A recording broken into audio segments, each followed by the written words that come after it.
changing times for our death's head hawk-moth caterpillars, because they're now full grown, and very soon this one will require a bucket for the next stage of its development.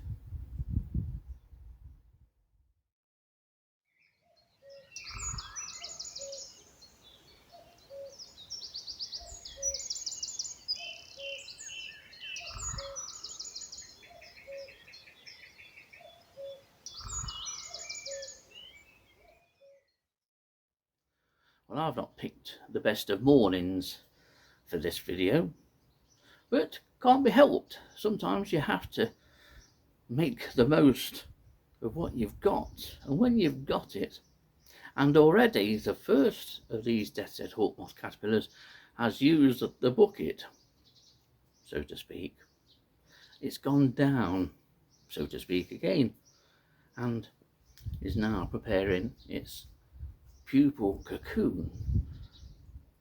But it's surprising how far underground these caterpillars go.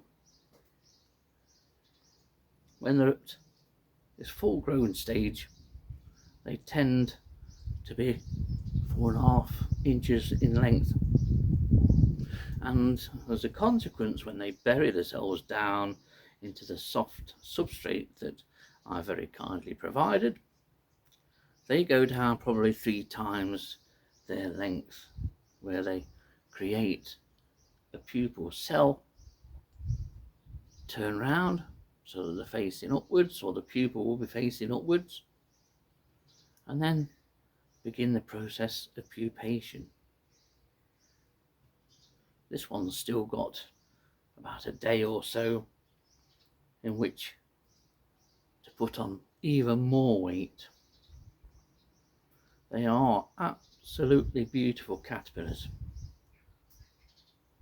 But one morning you're going to come downstairs and these chaps will be walking around the bottom of their container. They will have left the food plant that you have provided. They will also go slightly orange. They'll develop a distinct orange hue, and they tend to sweat a little bit as well. Moisture starts to be released, as it is from the sky at the moment. That's the time when we move to the next stage, which you would already have prepared for.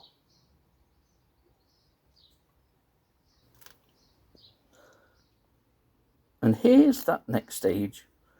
This is your average builder's bucket, so to speak. It's a large bucket, and you need a decent sized bucket for these chaps when they go to pupate.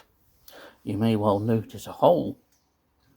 Well, here's one of the death's head hawk-moth caterpillars made earlier, because down inside that hole there is a caterpillar which has probably reached its furthest point that it wants to get to, and is now creating that earthen cell in which to pupate.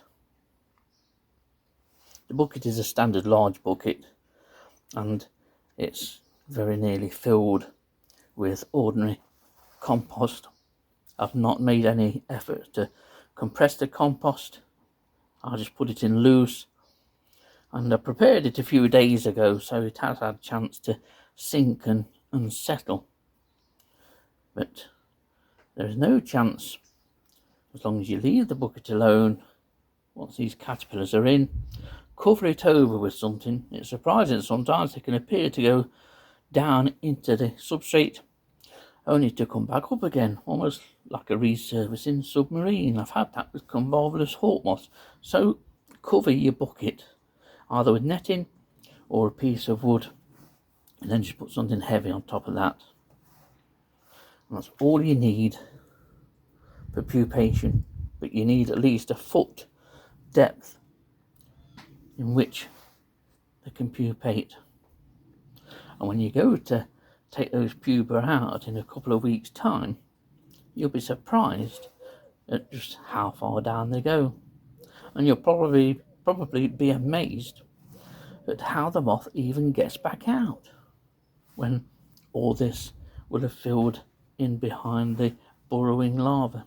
It always amazes me that, especially with some of our native hawk moths that ground from the autumn through to the following spring has so much time to compact. How do the moths ever make it back out? But they do. But we have one caterpillar which I did film making that hole and burrowing. The others will follow over the next few days or so. And then what I tend to do, I leave them for at least 2 weeks, and then I go digging down and looking for them, and I put them into an emerging cage. So for this particular caterpillar, who has now descended into the depths, we wait.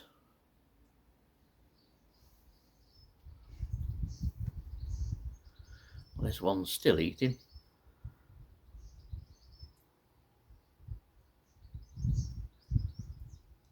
They're always a joy to rear a death's-head hawk moth. Primarily for the caterpillars for me, it's because I suppose in the UK we never see a caterpillar this size unless we happen to stumble on one of these or privet hawk moth. Privet hawk moth caterpillars aren't far off this sort of size.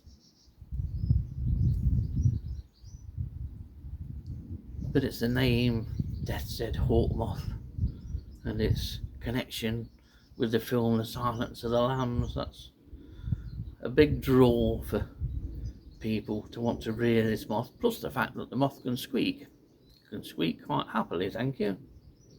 But before then, this chap has to finish eating and then into the bucket where it will burrow down. And the burrowing of the one this morning took over 6 minutes, but when you think about it, there's a lot of caterpillar to burrow down, and that's from the minute the head goes into the compost and we see the horn for the last time,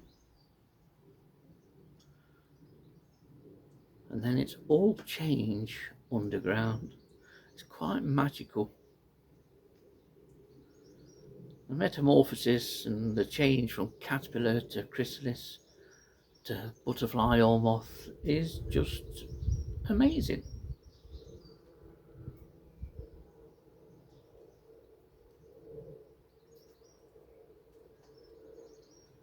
And